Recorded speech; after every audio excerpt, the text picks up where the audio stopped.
A very good morning to all of you. So in today's session we are going to discuss about the Z test. As you all know that we have already discussed the two types of tests. The first is your T test and the second is your chi-square test in the previous video lectures. So our today's topic is Z test. Okay. I hope आपको वो दोनों topic समझ में आए होंगे जो मैंने आपको T test and chi-square test पढ़ाए थे. सो आज मैं जो आपके साथ डिस्कस करूँगी that is Z test. Okay, see अगर हम जेड टेस्ट की बात करते हैं तो this method is given by professor Fisher ने आपका जेड टेस्ट दिया था बेसिकली. यानी कि जेड टेस्ट की थ्योरम अगर आपको कभी भी पूछी जाती है कि जेड टेस्ट की थ्योरम किसने इन्वेंट की थी या किसके द्वारा दी गई थी, तो बेसिकली प्रोफेसर फिशर ने दी थी आपकी जेड टेस्ट की थ्योरम. ओके, आप देखते हैं कि जेड टेस्ट क्यों लगाया जाता है, कैसे लगाया जाता है और कहाँ लगाया जाता है. If there is a significant variation in the sample and population mean then Z test is used. जब भी कभी आपका कोई सिग्निफिकेंट वेरिएशन होता है आपके सैम्पल एंड पॉपुलेशन मीन में, यानी कि जब आपको सैम्पल और पॉपुलेशन मीन में बहुत ज़्यादा सिग्निफिकेंट डिफरेंस देखने को मिल रहा होता है, उस केस में हम जेड टेस्ट का यूज़ करते हैं. ओके, नाउ कि जेड टेस्ट आपके कौन से सैम्पल साइज में लगाया जाता है, तो it use when the sample size is more than 30.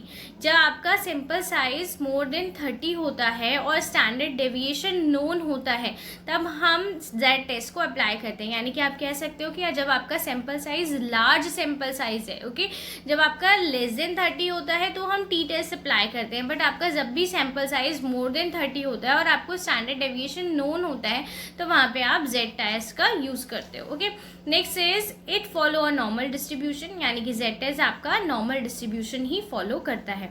Z test को अगर हम और ज़्यादा डिटेल में डिस्कस करें तो इससे हमें क्या दिखता है कि Z test is determined whether two population mean are different when the variance are known and the sample size is large. यानी कि आपका जेड टेस्ट डिटरमाइन करता है कि जो भी आपके दो पॉपुलेशन मीन है वो एक दूसरे से अगर डिफरेंट हैं और आपका जो वेरिएंस है वो आपको पता है, ठीक है, तो उस केस में जो आपका सैम्पल साइज होगा वो लार्ज होगा एंड उस केस में हम कौन सा टेस्ट लगाएंगे, जेड टेस्ट लगाएंगे.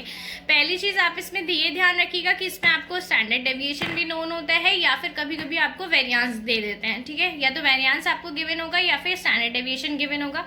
दूसरी बात, आपका जो इसमें पॉपुलेशन मीन होता है उसमें बहुत ज़्यादा सिग्निफिकेंट डिफरेंस आ रहा होता है एंड इसी डिफरेंस को चेक करने के लिए हम अपना जेड टेस्ट अप्लाई करते हैं. अगर मैं फॉर्मूले की बात करती हूँ कि बेसिकली आपके जेड टेस्ट का फॉर्मूला क्या होता है, तो जेड टेस्ट का फॉर्मूला होता है Z is equals to X bar minus mu divided by standard error. Okay, X bar you know that X bar is equals to mean. Mu की अगर मैं बात करूँ तो म्यू आपको पता है क्या है, पॉपुलेशन मीन है. एन आपका नंबर सैम्पल साइज होता है. एस ई क्या है, आपका स्टैंडर्ड एरर है. तो आपको इस फॉर्मूले की हेल्प से आप अपना जेड टेस्ट निकाल सकते हो, जेड टेस्ट की वैल्यू कैलकुलेट कर सकते हो. स्टैंडर्ड एरर हम किस तरह से कैलकुलेट करते हैं, स्टैंडर्ड एरर कैलकुलेट करने के लिए हमारा फॉर्मूला होता है standard deviation divided by root N. ठीक है, कि आपका जो भी स्टैंडर्ड डेविएशन होगा, मैंने आपको बोला है कि इसमें क्या होता है, हमें स्टैंडर्ड डेविएशन पता होता है, तो जब हमें स्टैंडर्ड डेविएशन पता होगा तो हम उसको रूट एन से अगर डिवाइड कर देते हैं तो हमें स्टैंडर्ड एरर मिल जाता है ना. स्टैंडर्ड एरर को अगर हम डिफरेंस जो आपका मीन का जो आपके सैम्पल मीन का डिफरेंस है और जो आपकी पॉपुलेशन मीन का डिफरेंस है, अगर हम उसको स्टैंडर्ड एरर से डिवाइड कर देते हैं तो हमें यहाँ जेड टेस्ट की वैल्यू मिल जाती है. ठीक है, सो आई थिंक यहाँ पे आपको जेड टेस्ट समझ में आएगा कि जेड टेस्ट हम क्यों अप्लाई करते हैं, कैसे अप्लाई करते हैं और किस जगह पे अप्लाई किया जाता है. ध्यान रखिएगा, जब भी आपका सैम्पल साइज मोर देन 30 होता है तो उस केस में हम हमेशा जेड टेस्ट अप्लाई करते हैं. जेड टेस्ट में हमेशा आपको स्टैंडर्ड डेविएशन गिवन होगा, अगर स्टैंडर्ड डेविएशन नहीं गिवन होगा तो वेरिएंस गिवन होगा, तो दोनों ही चीज़ों में से एक चीज़ आपको गिवन होगी.